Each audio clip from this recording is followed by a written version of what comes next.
Good morning, everybody. Thank you so much for joining us for our first ever BAJA briefing about the June 2026 primary. For those that don't know me, my name is Jonathan Mincer, and I serve as the director of Bay Area Jewish Action.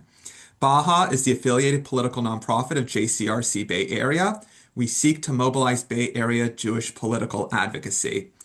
And the goal of BAJA is very simple. We want to ensure that the Jewish community is a key political stakeholder because, as the old saying goes, when you aren't at the table, you are on the menu. So, to accomplish this mission, we have three main strategies. We mobilize Jewish leaders and allies to take part in the political process. We advocate for our policy positions in union and political parties. And yes, we selectively support candidates who champion the Jewish community. But today we're excited to present a webinar as part of our educational efforts to ensure that the local Jewish community is informed about what is at stake in the 2026 election. We will discuss national and regional polling trends. We will review key races and discuss what to watch for on election day and how you can get active. So to get us started, it is my honor to turn it over to Sam Lauder, who is the chair of the BAJA Advisory Board, to introduce our panelists for our discussion today. Sam, over to you. Thank you, Jonathan. Hi, everyone. As Jonathan said, my name is Sam Lauder. It's an honor to be with you this morning. In addition to the privilege of introducing my friends today, I also have, as Jonathan said, the honor of serving as chair of the BAJA Advisory Board. We are a group of Jewish political consultants and staff, former elected officials, and other political leaders who provide insights and recommendations to the BAJA Board and staff on political, campaign, and advocacy work. Since 2024, the Advisory Board has had the privilege of helping BAJA go from a startup to an impactful voice in political spaces. Many of us have established and led similar political organizations and know this work is not easy and takes time. The recent success of BAJA, such as leading efforts to ensure the State Democratic Party platform omitted anti-Israel language, is a testament to the hard work of BAJA's leaders, staff, and supporters like you. This morning, I'm excited to introduce an amazing panel of experts to start our conversation. Ruth Bernstein is a nationally recognized pollster and strategist with over 3 decades of experience. She is a senior principal at EMC Research and advises campaigns, government agencies, and advocacy groups on research, messaging, and strategy. Recent clients include the state of California, the California Democratic Party, and the San Francisco Chamber of Commerce. She and her family live in San Francisco, and she is, like my wife and I, a Brandeis Day School parent alum. I have known and worked with Jill Golub for 17 years, first as an employee at BMWL, and for the last dozen years or so as my partner at our firm. Jill is a political and communications strategist, helping electoral candidates and ballot measures, companies, public agencies, and nonprofits achieve policy and business goals. With more than 2 decades of experience, she specializes in navigating complex political, community, and regulatory challenges. Her clients have included Google, Genentech, Assemblymember Catherine Stefani, Santa Clara County Supervisor Susan Ellenberg, and leading Bay Area public agencies and nonprofits. She is an Oakland resident and lives there with her husband and 2 boys. Ben Tulchin is a leading national Democratic pollster, strategist, and founder of Tulchin Research. Ben advises candidates, ballot measures, nonprofits, and corporations on public opinion, messaging, and campaigns. His clients have included Senator Bernie Sanders, Governor Gavin Newsom, the California Labor Federation, Jane Fonda, and major foundations and companies. He lives in San Francisco. His spouse, Lori Bajan, also serves on the JCRC board, and he is also a parent of Brandeis Day School alum. And last, Ty Gregory is the executive director of BAJA and, of course, also serves as CEO of JCRC Bay Area. Before we had the amazing good fortune of having Ty in his current role, he was the executive director of A Wider Bridge, building it from a local Bay Area organization into a national leader in LGBTQ and pro-Israel advocacy. Earlier in his career, Ty worked in the APAC San Francisco office as part of the political department, where I first had the privilege of witnessing his talent. This morning, he will share the organization's strategy looking to Election Day in June. And now I send it back to you, Jonathan. Sam, thank you so much, and it's an honor to work together. So just last bit of housekeeping, the Q&A function is open. All participants are also able to use the chat function to communicate with Ty and I. We have about 20 minutes planned for Q&A following the four presentations. But for now, I'm going to turn it over to Ben, who will discuss the national landscape that we are facing coming into June. Hopefully everyone can see that okay. You're good to go, Ben. Okay, great. Thank you. All right. So just to give you a kind of broader picture of what's going around the country before I hand it over to Ruth and Jill to talk about more California and local regional political items. So big picture, voters in the U.S. are increasingly pessimistic about the direction of the country. Typically, you see this pattern when new president gets elected, people feel a bit more optimistic about the future of the country. And the same pattern happened with Trump when he got reelected in 2024. But now since he's been elected, his pessimism has been increasing. And that corresponds with Trump's job approval rating increasingly becoming more negative. His disapproval numbers are around 56% based on recent polling averages. So you see the red line going up. His numbers are getting worse, and that's driven largely by inflation and cost of living and the rising cost of prices on everyday goods. You see, that's a dominant issue, and we've done a lot of research among Biden-Trump voters, people who voted for Biden, then voted for Trump in 2024, and they voted for Trump in part because they wanted him to fix the economy, and they feel he's failed to do that, right? His tariffs have increased prices on everyday goods. The war in Iran has led to higher gas prices and energy prices. So they're getting frustrated with him failing to deliver on his promise to lower prices on day one. And there you see his job approval numbers are going down as a result of that. And that has set up a scenario where Democrats have been doing quite well since he's been elected, right? As voters are getting increasingly frustrated by Trump and the direction of the country, they are rejecting the party in power, right? Republicans hold both members of Congress and the White House, and Democrats have, on average, outperformed their 2024 election results by 13 points. And so that's kind of boding well for Democrats' chances leading into the elections this fall.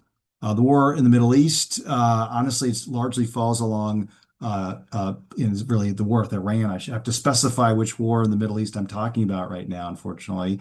But the war with Iran largely falls along partisan lines, right? It reflects basically Trump's job approval numbers. So a majority are opposed the war, but it's largely driven by Democrats and independents. And while Republicans do support it, although a slice of Republicans do not. So thinking about what's going to happen this fall and what's at stake in this fall's election, a lot, I would say. In terms of the House representatives, Republicans, as you all know, I'm sure, hold a very slight majority of plus 4 seats, although depending on which members of Congress resign from their seat and in disgrace and scandal, well, their margin fluctuates by 1 or 2 seats every week, it seems, but they have a very narrow majority. And based on redistricting and gerrymandering, the battlefield is pretty narrow. They're basically there are 18 true toss-up seats, essentially. There are a little bit more that could come into play, but you see kind of the landscape of districts, and the districts kind of spread out, some in California, some in the Midwest and Northeast, not many in the South. But what's happened, as you saw Trump's numbers going down, the direction of the voters becoming increasingly pessimistic, concerned about inflation. The Democrats have been increasing their lead on the generic congressional vote. They're now leading by about 6 points. You see over the last year, as Trump's numbers have gone down, Democrats' numbers have gone up on a relative basis. And a 6-point edge on a generic congressional ballot, that's like a national vote, basically. But obviously, these districts are spread throughout the country. Depending on redistricting, geographic sorting, and everything, and gerrymandering, this bodes well for Democrats. A 6-point lead on the generic ballot suggests a wave year for Democrats. But again, we don't know how many seats Democrats could possibly win based on the limitations of gerrymandering and everything else. So my prediction is Democrats will win back the House this fall. And just the question is in a wave year, but we just don't know yet how big the wave will be. And that leads to the Senate. The Senate map is much more difficult, I'm sure, as many of you know, in terms of which seats are in play this year. And basically, if you look at the map, Republicans currently hold, basically a four-seat advantage. But it's really, I mean, so Democrats, the low-hanging fruit is Maine and North Carolina. Those are the two kind of easiest seats for Democrats to win, but still not easy. Susan Collins in Maine seems to survive every election. But after that, to win the majority, Democrats have to win Ohio, Alaska, Iowa, Florida potentially. So these are all states that Democrats have been losing by 10 points or more in recent elections. In a big wave, Democrats could pull it off, but my assessment on this is let's see where things are in the fall to really get a sense of how Democrats' chances are and where they stand to be able to win back the Senate. But it's a much tougher challenge for Democrats to win back the Senate than it is for the House, based on the map. Shifting the focus now to attitudes about Israel, anti-Semitism, and American Jews' opinions of politics in the U.S.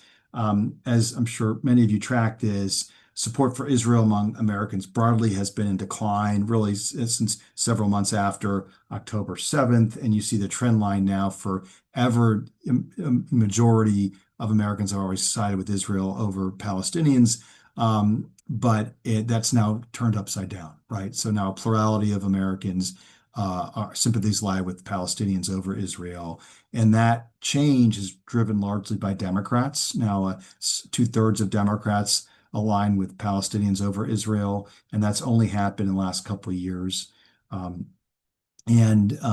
What that means is, opinions of Israel are pretty negative around the country. Democrats have a very, very, very negative opinion of Israel. Republicans are more positive towards Israel, but there's a huge generational divide emerging. Younger Democrats are really anti-Israel right now. Even younger Republicans are more split. Older Republicans are solidly in favor of Israel.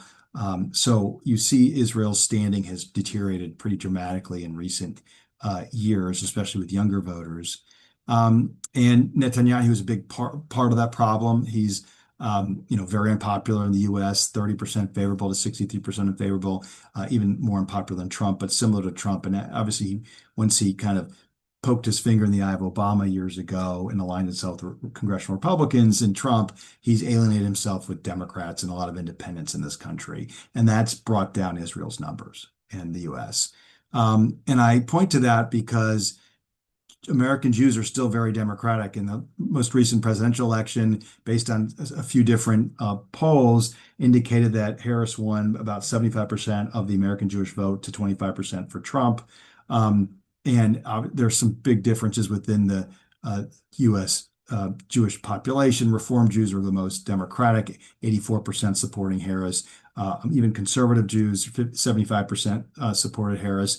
Kind of secular, non-denominational Jews, 70 to 30, and then Orthodox Jews, obviously fairly conservative and more Republican, voted for Trump by 3-1. So, but the vast majority of Jews are either Reform, conservative, or non-denominational. Only 10% of American Jews are Orthodox. So this is becoming a real challenge that Israel is becoming increasingly unpopular in Jews, especially among Democrats. And Jews are still overwhelmingly democratic in this country. So at some point, something's got to give, right? And so it's becoming a real challenge for American Jews who lean left politically to continue to support Israel. And you're seeing this problem with younger Jews in particular, who are increasingly negative views towards Israel. Look, American Jews still support Israel, but it tends to be a lower voting priority for most American Jews. 75% of Jewish voters in recent survey data said they still feel emotionally attached to Israel, but it's just a lower priority compared to the economy, inflation, and cost of living, things like that. And then what we see is polling data that was done recently. A lot of Jewish Democrats are very critical of Israel. So they say they support Israel. 84% of Jewish Democrats say they are pro-Israel to some degree, but most of those Jewish Democrats are critical of the Israel government's policy. So again, Netanyahu is a big part of that problem, and it creates a lot of friction in the American Jewish community and Jews being at home within the Democratic Party.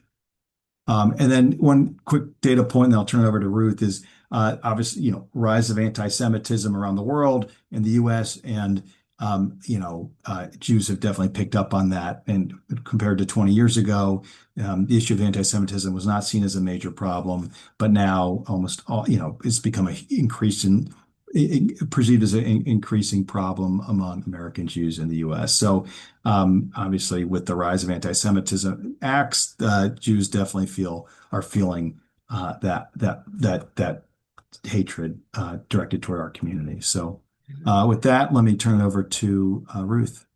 All right. Ben, that was perfect. Thank you so much. And thank you for that. Ruth, you are unmuted. You can share your screen. Friends, I want to continue to encourage you. We have two questions in the Q&A in chat. I want to encourage you to continue sending your questions as they come along. We've now transitioned from the national profile, thanks to Ben, and we're going to head to California and local to discuss similar numbers. And with that, All I right. am going to send it over to Ruth. Okay, great. Thank you all. Thank you, Jonathan and Ty and Sam and perhaps and for all of you for joining today. It is exciting to see everyone interested in politics, which politics has been interesting recently. So I'm going to talk a little about just overall mood in California, then San Francisco, and then talk a little bit about Bay Area Jews. So stepping back and looking at California voters overall. This is a very big picture. We think about California voters, we think about red, and we think about blue. But one of the things we've done is actually created personas for the California electorate, ranging from the progressive left all the way to the MAGA right here. And you could see there are, I don't like to call it really flavors, but this is an incredibly diverse state. And even Democrats are really very diverse population. And so when I start to thinking about, how do we understand the electorate? Everybody has a lot of different issues and different concerns across the board. And, when we get into specific races, we're looking at kind of how do these different voters think? So I just wanted to kind of show you sort of big picture personas of the California electorate. So what do those voters care about? Right now, this is a question we ask, right direction, wrong track, overall mood. I've got this for California for a long time, going back, during the recession, 2009, 2010, voters were very unhappy on wrong track. We were seeing that a couple of years ago, but if you look toward the end here, most recently, when Trump got elected, we started to see Californians start feeling better. This happened in 2016. We saw a little bit of a jump of Californians feeling better. We think there is a little bit of an anti-Trump mood in California, with voters feeling better about the local community compared to the national. And we'll see what happens. We seem to be on an uptick, but we'll see what happens. And what do voters care about? So when we ask about what are you most frustrated or concerned about, it is money, money, money, cost of living, cost of housing, taxes. That is overwhelmingly the top issue. We have over half of California voters saying that they are worried about not having enough money to pay their rent or their mortgage. We have 1/3 of California voters say that they are worried about not having enough money to put food on the table. So, it is a lot of people are really hurting day to day in their, in making, feeding their family. And then, we've got 19% that mentioned something about their biggest anger right now is politicians or government. That's divided between anger at Trump and anger at the Democrats. And that's been increasing a lot as an issue. We were not seeing that as a few years ago. And then homelessness, immigration or ICE issues, and then crime is now only 9% mentioning crime as an issue they're most frustrated or concerned about, and that's down from 19% 2 years ago. And this slide about now asking about do you feel safe in your own community, 78% saying they feel safe this year. In just 3 years ago, only 62% feeling safe. And that looks like it's not a huge shift, but on a lot of issues, we see no movement. And so this is an area where we've actually seen coming out of COVID, people were very, very concerned about crime. We saw a lot of change. We saw a DA recalled in both San Francisco and Alameda County. And now people are actually starting to feel safe. Not saying that's related to the recall, but that people are starting to feel like their communities are better. And that then shifts to other concerns. Looking overall, big picture, how are people feeling about their leaders? Gavin Newsom, very divided in the state, 49% favorable, 51% unfavorable. And the president, not surprising, 63% unfavorable opinion. We have 53% of Californians that say they are feeling afraid of his second term. Looking at the governor's race, Jill's going to talk a little more about this. This is a poll that just came out, showing since Swalwell dropped out, we still have Hilton and Bianco, actually, the two Republicans possibly taking the top two position, although becoming a little bit less likely with Trump endorsing Hilton. And then Steyer, Porter, and then Becerra jumping into, kind of tied now. So interesting, and Mahan getting into that, actually getting to the 5% mark. So a lot still going on in the governor's race, but that's where it's looking right now. All right, coming closer to home here, San Francisco. There's some interesting shift in mood in San Francisco. Wanted to show you that. Again, this right direction, wrong track question. San Franciscans had been feeling very cranky for years, really, even back before this chart shows you, usually, very critical community. We can be a little cranky. But then we saw a big shift, actually, after the Lurie administration came in. We now have 64% of San Franciscans saying we're headed in the right track. A lot of that has to do with crime, I'll show you, but overall quality of life. Also, San Franciscans saying we actually have a majority now saying they rate the overall quality of life as positive. And a lot of that, as I said, has to do with crime. So right now, we see a huge shift, and now 60% saying that things related to crime are getting better, 19% worse. It was 83% worse just a few years ago. Same on homelessness and street behavior. Big shift with now only 36% saying things are getting worse compared to just a few years ago when it was above 80%. All right, moving into looking at some surveys we've done for JCRC about among Bay Area Jews. So what do Bay Area Jews care about overall on top issues? Usually, Bay Area Jews care kind of about the same issues that other voters care about: affordable housing, homelessness. Crime was still kind of coming up as an issue in 2024. Inflation, traffic, congestion, things like that. And in this case, when we asked about what's the biggest problem in the Bay Area, only 3% mentioned anti-Semitism as a top issue. However, when we ask specifically what's the most important problem facing Bay Area Jews today, 41% mention anti-Semitism.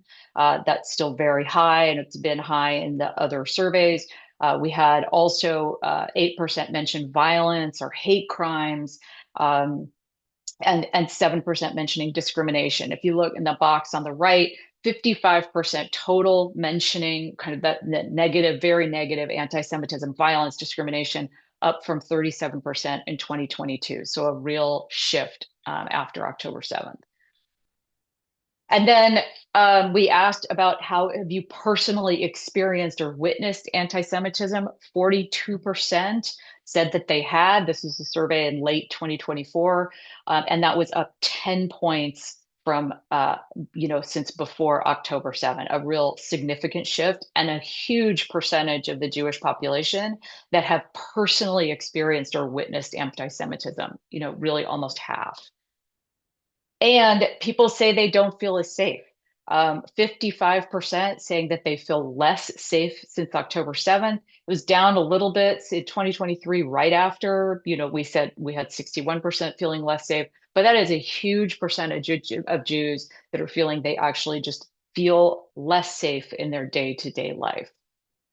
And voters say these issues matter. Sorry, Bay Area Jews say these issues matter when they go vote. So a candidate's positions and actions addressing anti-Semitism is important to me when I vote. 50% strongly agree with that, 85% total agree.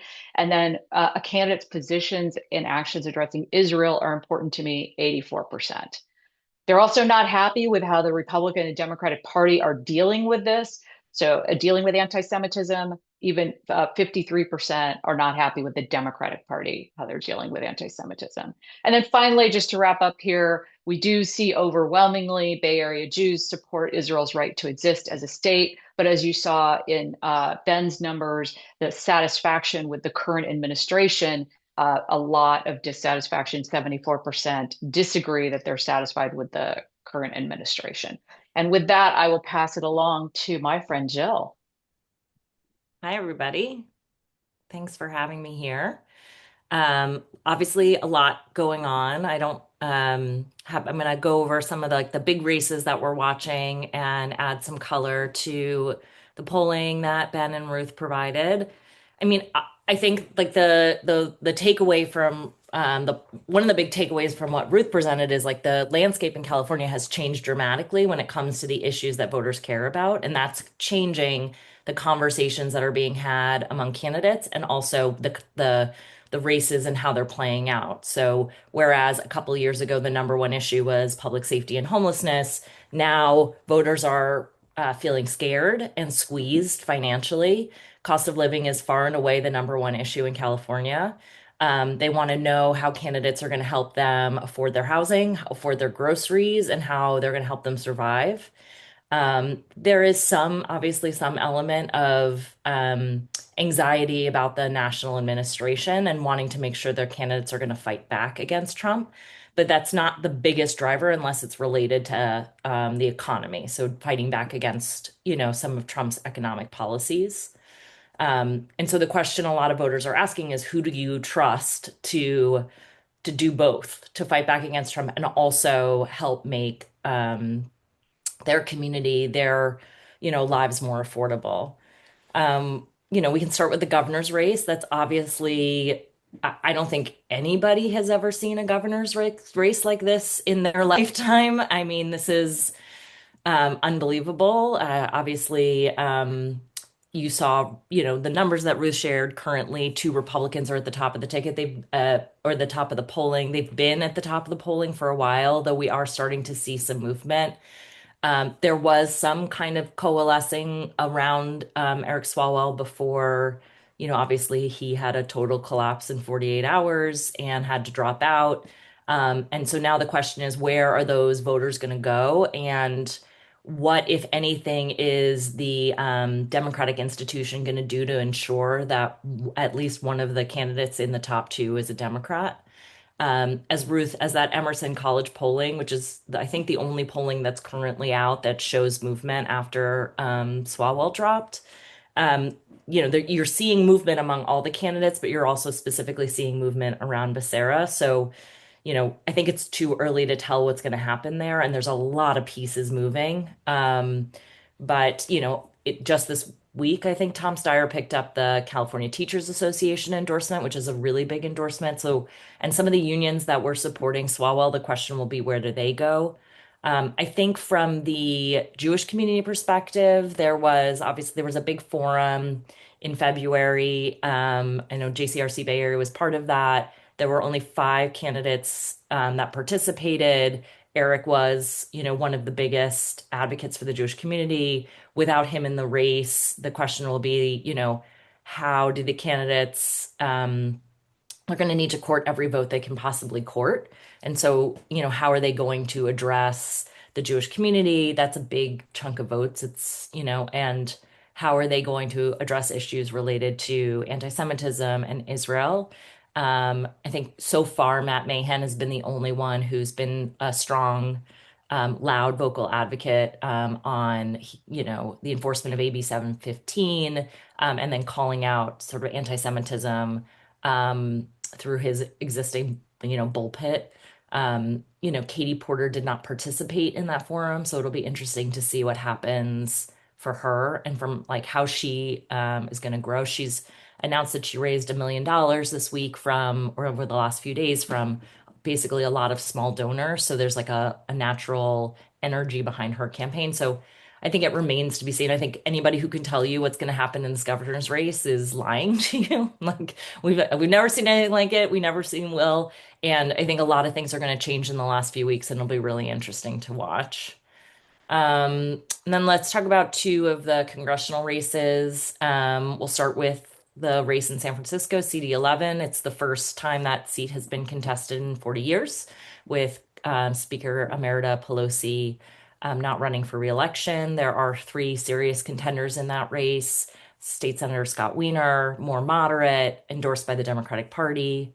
Supervisor Connie Chan, who is more progressive and labor-backed, and then Shaikat Chakrabarti, who is more AOC aligned and doing a lot of self-funding. That race is really being watched as, I would say, like a bellwether for the Democratic Party. Shaikat is like running in the AOC, Zoran Mamdani, insurgent progressive, we have to change the party energy. Connie Chan is more progressive but pragmatic, and Scott is the institutionalist who like gets things done and is delivering from the inside. These are sort of three real theories of what the Democratic Party looks like in the future, and I think people are curious to see, especially in such a progressive community like San Francisco, how that's going to play out. The defining issue in this race has been housing. Scott has been a huge champion for housing. He authored a lot of the upzoning laws that have allowed a lot of these cities to build more housing. Connie Chan has built her career on opposing density, especially in the local level. And then there's, the Marina Safeway project, which is a massive 25-story project in the marina that Scott's legislation helped enable. And it's become kind of a sort of bellwether of housing policy in California, in San Francisco at least. Other interesting things about this race, Pelosi has not endorsed anyone. She has held that seat since 1987, and sort of surprising that I think people thought she might endorse Connie Chan. So will be interesting to see if she decides to get involved after the primary. Um, there is a tax measure on the ballot in San Francisco, which is a CEO tax that Scott Wiener has opposed. And because of that, he recently lost his endorsement from SEIU California. So it'll be interesting to see if that impacts the race. Um, Obviously, Israel has been an issue in that race. There was a January forum where, for those who didn't follow it, Senator Wiener declined to call what's happening in the Middle East genocide, and then got booed, and then he reversed his position, and then he resigned as the co-chair of the Legislative Jewish Caucus. So that was obviously a tough position for him, and I know a lot of people in the Jewish community are frustrated with how he handled that. So it has been, an issue that's played out in this race, and it will play out in June as well. Scott's polling is really strong in this race and has been from the beginning. So I think, it's pretty safe to say he will, barring massive changes. I mean, you never know what's going to happen, but he's likely to advance into the general. And so the question is whether it'll be Connie Chan or Shaikat who advances with him. There's a lot of positive and negative media on both sides, and a lot of negative media against Shoikat. So it'll be interesting to see how those numbers move uh, as we get closer to June.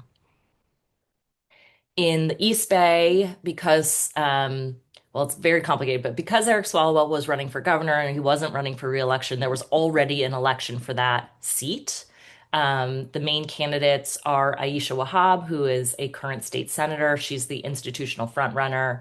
Melissa Hernandez, who is the former mayor of Dublin, and Victor Aguilar, who is a San Leandro council member, and Rocky Irani Singh, who is an educator and a nonprofit attorney.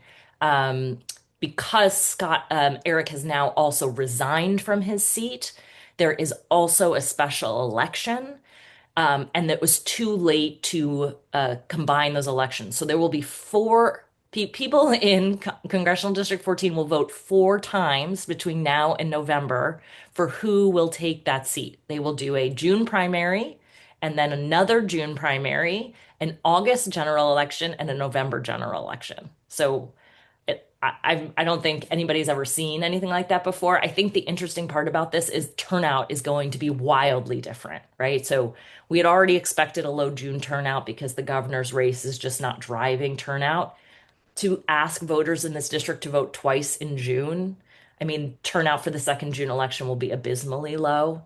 Then August will be also low, and then November will be higher. So you could end up in a situation where one candidate wins because of the low turnout in June or August, one candidate wins to serve the rest of Eric's term, and a different candidate wins to take the next term. Like it, crazy things could be happening. I know there's a lot of conversation even, because this has only been going on, we've only known about this, I think, for 48 hours, if that, on how to drive turnout in these races. So it'll be interesting to see what happens. There's less of a, there's not a huge Jewish community in this district, so there's less of a, it's been less of an issue in the seat. It's a suburban East Bay seat and a lot more affordability transit focused in the issues. As I said, Aisha is the front runner. She's been the state senator. She has a lot of the institutional endorsements. If Rocky wins, she would be the first Indian American woman elected to Congress from California. So that's been interesting as well. It'll just be an interesting race to watch no matter what, especially as we watch it roll out 4 times in the next few months. We will jump to Aisha Wahhab's state Senate seat because she vacated to run for Congress. That created a vacancy in her seat. That seat includes Fremont, Hayward, Milpitas, Sunnyvale, Santa Clara into San Jose. It's a very crowded field. It's a very condensed race because that seat didn't vacate until people didn't know that seat was going to vacate. David Cohen, who's a San Jose City Council member, is running. Carmen Montano, who's the mayor of Milpitas. Scott Sakakihara, which I'm probably saying wrong, is a Union City Council member. Paul Fong, a former assembly member, and Kepner, who's a community college trustee, and Harris Mojadedi. So it's a very crowded race. I think there's two sort of issues at play here. One is, who can raise the most money and communicate, and the second being like, can labor coalesce in time? They are starting to support Ann Kepner in that seat. Um, can they coalesce? Can they get everybody on board? Can they all move in the same direction by June? David Cohen is, well known in San Jose. That's not where the vote base is, but he's getting more of like the moderate business friendly support and money. Um, I mean, I think it's going to come down to name ID and who knows which candidate, and obviously where they are on the issues. So that seat is pretty wide open, and we'll probably have the top two advance to November. Another race we're all looking at in the North Bay is the assembly race to replace Damon Connolly, who's running for state senate. We are lucky enough to have 3 Jewish candidates in that race. Eli Beckman, who's the mayor of Corte Madera, Holly Thier, who's the Tiburon mayor, and Steve Schwartz, who's a farmer in the North Bay, excuse me. Eric Lucan, who's a Marin County supervisor, is thought to be the leader. He's the leader in fundraising and has sort of more of the institutional endorsements. And then Jackie Elward is a Rohnert Park council member, has some of the service, the public employee unions. So that race is very competitive and unsettled. I think it'll be interesting to watch how, progressive North Bay voters approach that race in light of all of the in light of all of the issues that are playing out. Jill, that Yeah. was perfect. I'm going to move us along, but really thank you for that detailed on the on the governor, congressional, and state level. Friends, please continue to use the Q&A. I encourage our panelists, as Ty is wrapping us up, to start to do some of that Q&A.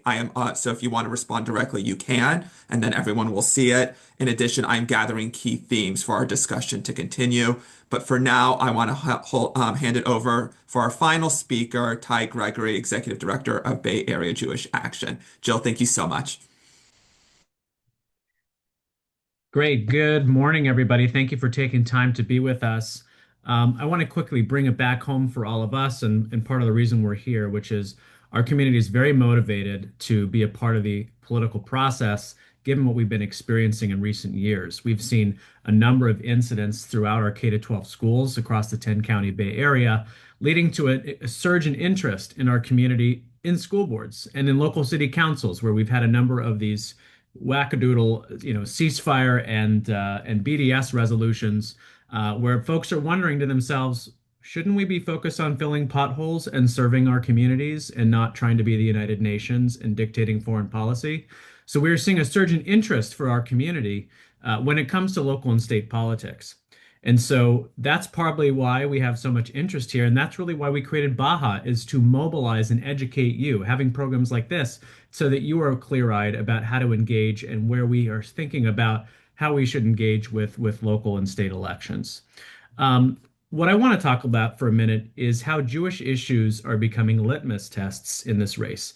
And we're seeing this in three ways. Number one, we're seeing an increasing trend of candidates that are being asked questions about the Israeli-Palestinian conflict running for local and state offices. And so JCRC all along, our sister 501c3 organization, has been meeting with elected officials and candidates, educating them about how Israel is an intrinsic part of Jewish identity. And whether you agree with the current Israeli government or not, you can't separate Israel out as our indigenous homeland. We end our Seder every year with next year in Jerusalem. That's been around far long than the modern state of Israel. So educating candidates and educating elected officials about how this factors into our Jewish identity has been evergreen. But we are concerned in the ways in which foreign policy issues are impacting local races. And one way that we've seen that is an increasing trend about candidates for state office that are being asked about whether they're taking money for AIPAC. Now, I am not here to defend or oppose the work of AIPAC in our political process.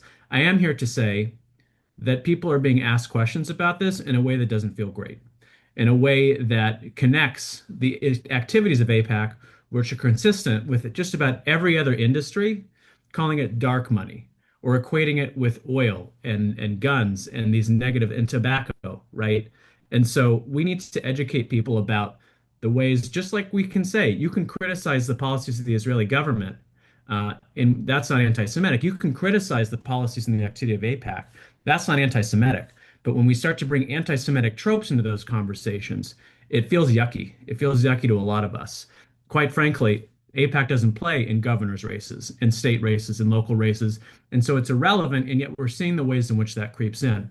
And so, again, BAJA, JCRC, we are not here to say whether you should support or oppose what AIPAC's doing in these races, but it's really important that candidates understand the ways in which how this conversation is being weaponized in ways that feel anti-Semitic or at minimum problematic to our community. And then the other thing that we've been seeing is how AB 715, our landmark anti-Semitism in education bill, is also becoming a litmus test. And we saw the California Faculty Association, which is the Union for Higher Education Employees, they actually asked whether you would take money from JPAC, now known as Jewish California, our statewide umbrella body, which is quite frankly anti-Semitic because JPAC works on things like the Nonprofit Security Grant Program to make sure that we have bulletproof glass on our institutions, our JCCs and synagogues, right? So CFA jumped the shark with that.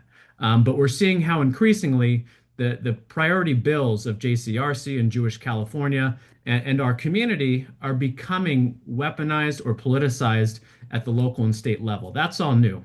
And that's why we need BAJA, quite frankly. All along, JCRC has been organizing things like the Governor's Forum that was mentioned, where we had several of the leading candidates. All along, we've had a government affairs team with a list of over 500 elected officials that we've been educating, getting coffee with, bringing on trips to Israel, educating them about our community priorities, and of course, advocating for policies at the local and state level, legislation, again, like AB 715, but also social justice issues that our community is aligned on to make sure that we're supporting our neighbors as well. But what's new is we need a strong political voice. And as a 501c3, there's a lot that JCRC is unable to engage in. And so BAJA was created as a sister organization so that we have new tools to engage in the political process. We have to make sure that we are engaging and mobilizing our community around the issues and candidates that are aligned with our values, right? And so there are organizations like AIPAC, J Street, you pick your favorite that are doing federal politics. That's not BAJA's lane. There are plenty of organizations at the federal level doing that work. But it's clear that we need to start this process when someone is running for their first office, for school board, for city council, for supervisor of their county. We have to start these relationships with the Jewish community at the beginning of their political career and not when they're ready to run for Eric Swalwell's open seat when they've been engaged in the political process for decades, in some cases, right? So that's what Baja is all about. So number one is Jewish political engagement. Number two is party politics. As Sam mentioned, we are engaging with the Jewish Democratic clubs. Shout out to some of the chairs that are on here, and making sure that they have the tools and the capacity to engage Jewish communities in that work. We need to make sure that our community's voice is strong at the county level, as well as the state party. And so we're really proud of the work that we did partnering with the Jewish Democratic clubs at the county and the state level to make sure that we could reach a compromise in the party platform that our community could live with, because of course Israel became a hot button issue. That's something JCRC could never do because JCRC can't engage in party politics. I also just want to name Baja is not a partisan organization. We are not a Democratic affiliate. It just so happens, and the polling that Ruth showed, and of course that Ben showed, is the Bay Area is overwhelmingly a Democratic stronghold. So if there are Republicans that are viable, that are running for office in the Bay Area, we will meet with them and we will consider whether they deserve our community's support. It just so happens that that's rare. But anything can happen. And so we will make sure that we meet with viable candidates, no matter their party affiliation, and build those relationships early. And of course, the last thing that we're doing, we're helping to elect candidates. And so we meet with a number of candidates, especially Mr. Mintzer, to educate them about our community's concerns and our priorities and our values. And we have two vehicles to support these campaigns. Number one is Baja PAC. Thank you to those of you on the call that have made contributions to Baja PAC. And if this is the first time you're hearing about it, we encourage you to support it. This is going to two sources: our champions, those that have stood up, those that have championed our community's causes, those that have made votes that are controversial or sometimes unpopular to defend our community. And the others are challengers to incumbents that have been really, really problematic. And the one I'm going to mention right now is the incumbent mayor of Richmond, California, who, as many know because the issue went viral, basically called the Bondi Beach massacre a false flag operation of Israel. And so we've initiated a campaign at JCRC basically saying, dude, you got to resign. You jumped the shark, it's time to go. And so we're going to be looking to get involved with viable challenger to his campaign, and make sure that the community's voice is there, because quite frankly, no one should be running a city of Richmond who holds these deeply entrenched anti-Semitic beliefs. We also have a political network. This is available to our $1,800 and up JCRC and Baja supporters. This is a cohort of Jewish community leaders that are bundling, that are combining their contributions and meeting with these campaigns. But the Baja PAC is open to everybody. This is our grassroots effort to make sure that our community's voice is heard at the political process. So I'm going to pause there. I already went over, and I'm going to turn it back to you, Jonathan. Keep putting questions in the chat. Perfect. Thank you so much, Ty. In the time remaining, I've been watching the Q&A come in and trying to consolidate everything that we're hearing. So what I will do is I will spotlight our panelists and I'll try to group them by themes, and then we can pass some of these questions around. The first thing I want to say is to those asking questions about specific races or specific candidates for support, we are not going to do that on this call. We really want to create an educational space, a space where we can discuss these issues, but not go candidate by candidate. That being said, if you want to do that, I would encourage you to sign up to join the Baja Political Network PAC and other vehicles, which are in the chat. So there's my tease there. To our panelists, a lot of questions about the role of Israel, not surprisingly, in the political process recently, both locally and nationally. So a couple questions that I'm going to group together, those about the impacts of the use of the word genocide, how is that playing out politically, and what does polling show about the Jewish community's views on that, and also the use of Israel, AIPAC, J Street, whatever the vehicle may be, how is that playing out locally and regionally about and using it almost as an issue, while it might not, while as a wedge issue, or a way to signal some view, whether progressive, moderate, whatever, in a race where it may or may not matter. So I know that was very broad, but really asking you about the ways that Israel, genocide, and all these things are manifesting. First, let me ask our pollsters, any polling data here? And I'll go first to Ben and then to Ruth. Yeah, sure. Thank you, Jonathan. I mean, look, the genocide in Gaza issue, I mean, I pulled for Bernie Sanders. I'm very familiar with the left and what's happened. Bernie's success was that we were able to focus his message on economic issues. And what's happened since he's not run for president is the left has kind of splintered, and a large chunk of energy on the left is focused on the conflict between Israel and the Palestinians in the war in Gaza. And part of the left is galvanized around the term genocide in Gaza, right? It's catchy. It does well on online fundraising. Shoykat's using it in the congressional race.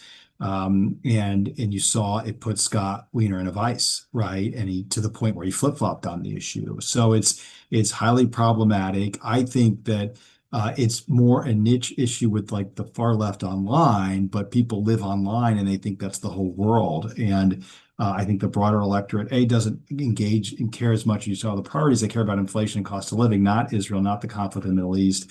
So it's been like an insider issue that's blown up into a bigger issue, unfortunately, because I feel Scott really mishandled that issue badly because he caved to a small minority of voters. He's not going to get their vote for. He's not going to get the genocide in Gaza electorate. So it's really problematic right now because the left is just getting sucked into to thinking that's where the majority of voters are, and it's not. So it's really problematic. Ruth, and then to Jill, anything to add there, maybe with your local perspective or the way you're seeing it manifest in various races?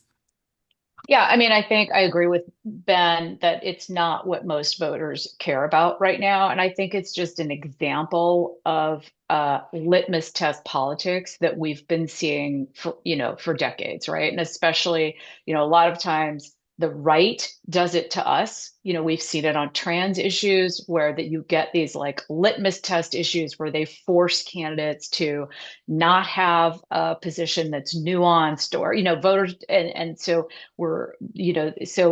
this is something that, right, was pushed from the left.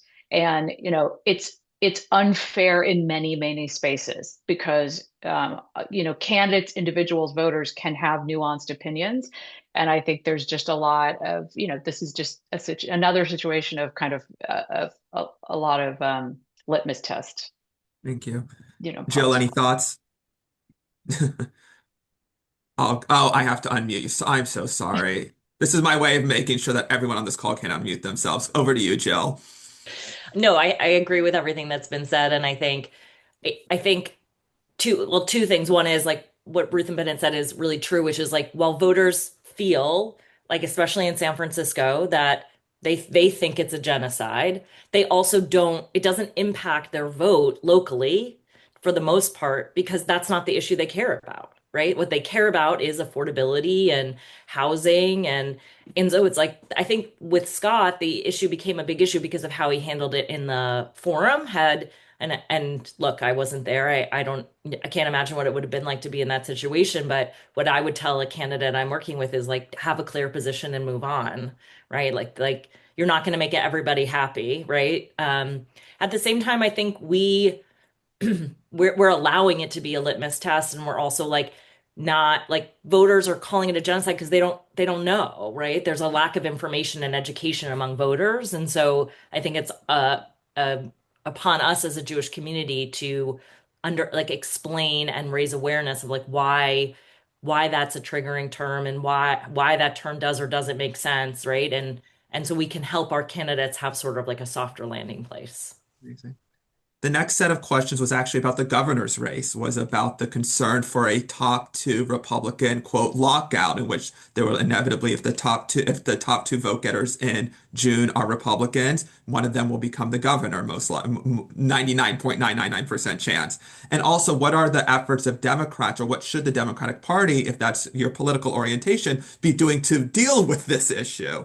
So again, maybe I'll do this. I know Ben wanted to speak to this as well. So let's go in the same order, just recognizing we have maybe 30 seconds each.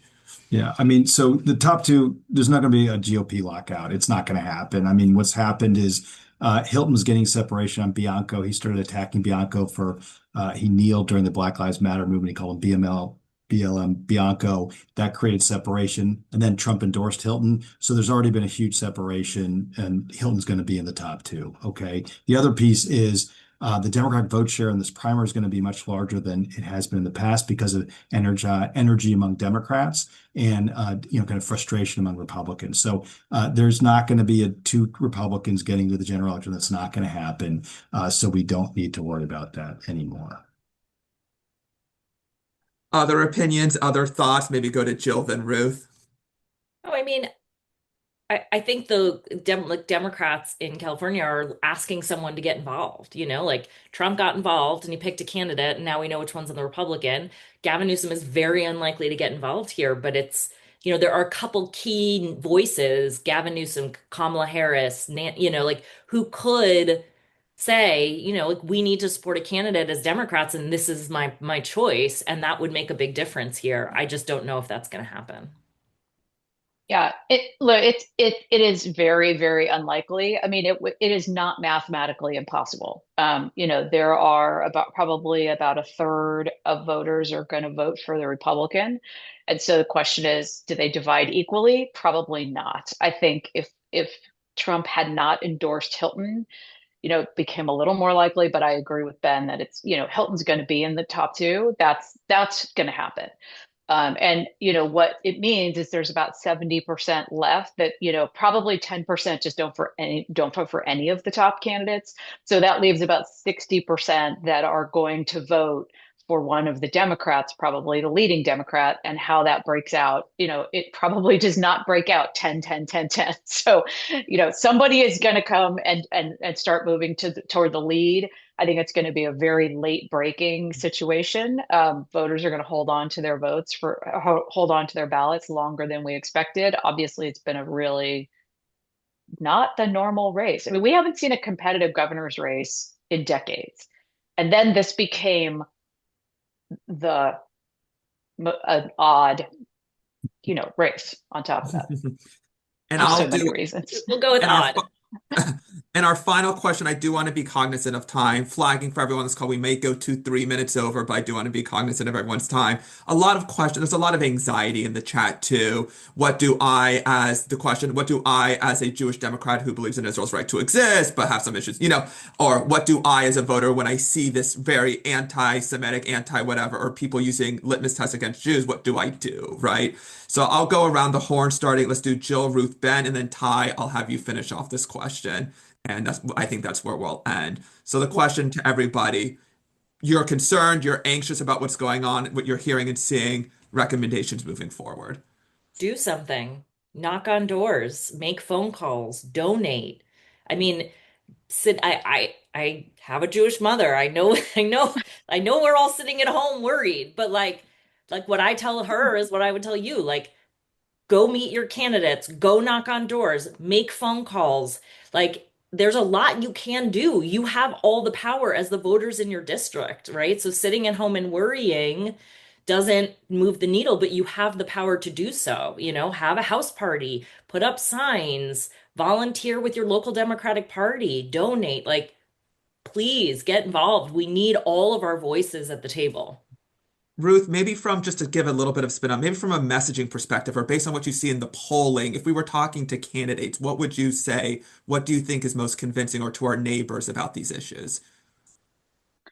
If we're talking to our, I mean, I think that, I mean, I totally agree with Jill. You have to kind of get to know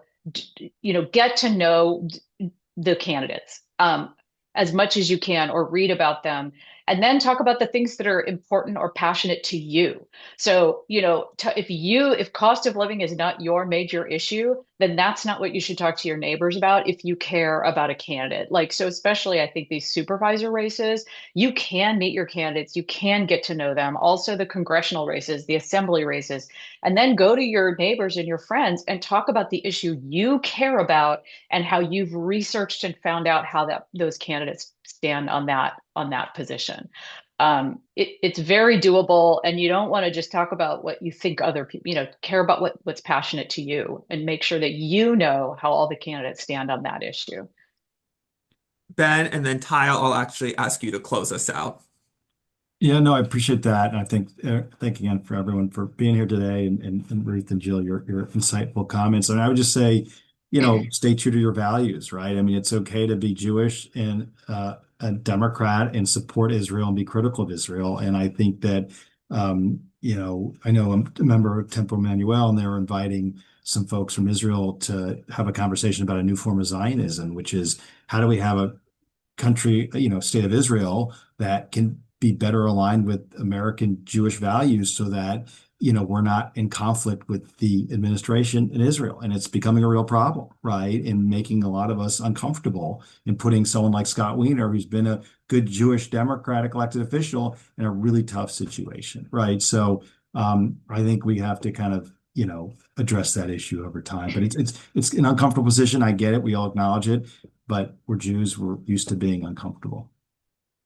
Ty, the final word goes to you. And while I'm here too, I also want to thank Sam Lauder, for our board chair, for joining us and for making his introductions as we're our advisory board chair. Ty, please take us home.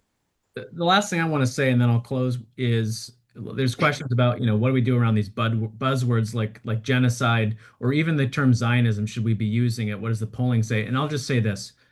We don't have an opportunity to do rapid response every time someone uses a word we don't like on Twitter or X or whatever you want to call it. That's why this work is so important. We have the opportunity to directly engage with candidates and campaigns. In those conversations, we can be qualitative in our responses and descriptive in our responses. We have the opportunity to say what Zionism means to us and not the buzzword and the derogatory term that it's become in certain circles, right? We believe that Zionism is a belief in the Jewish and democratic state in our indigenous homeland. That's not going to make it into a talking point that a campaign is going to use. But by having BAJA engage in this political process and by having a BAJA event where a candidate's only time to engage with the Jewish community is through the work that we're doing, we can have those difficult and complex conversations that buzzwords alone and mudslinging and ads and on Twitter is just simply not going to achieve. And that's why this work is so important. We have to make sure these campaigns understand us. And like anything else JCRC or BAJA does, it's all about the relationships. And that's why all of you are here. So I'm encouraging everybody, stay engaged, donate to BAJA, make sure we have the voice and the infrastructure to do this, and think about donating to the BAJA PAC so that you can send your money through a Jewish lens with a message to local and state candidates that are aligning with your values. So I want to thank our esteemed panelists. This went so well. I think we're going to do this for the general, everybody, as we look to November. And thank you, everybody, for tuning in. And with that, Jonathan, thank you for organizing this. And Shabbat Shalom, everybody. Thank you for being here. Shabbat Shalom. You'll receive a follow-up email, including with this recording in the upcoming day. Thank you, everybody, for joining us. This is the end of the webinar. All the best.